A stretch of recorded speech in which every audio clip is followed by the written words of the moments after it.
ريال مدريد ينهي الشوط الأول متقدما على فيورنتينا بنتيجة من 2-1.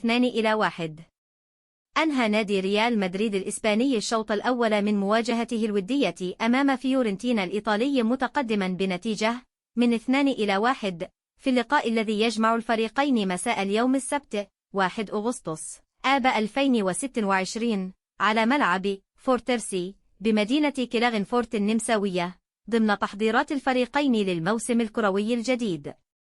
وكانت المباراة قد انطلقت في تمام الساعة 8 مساء بتوقيت أبو ظبي، وتنقل مباشرة عبر قناة ريال مدريد الرسمية. ساعة توقيت ملخص وأهداف الشوط الأول.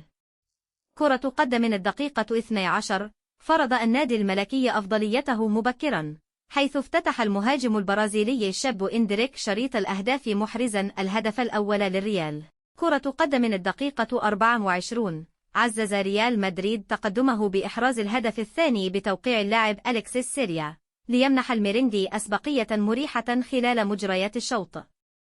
كرة قدم من الدقيقة 41 وقبل نهاية الشوط الأول نجح فريق فيورنتينا في تقليص الفارق عن طريق لاعبه روبرتو بيكولي دبوس، وانتهى النصف الأول من اللقاء بتقدم ريال مدريد من 2-1 وسط ترقب لما سيسفر عنه الشوط الثاني والتغييرات التكتيكية المتوقعة من كلا المدربين.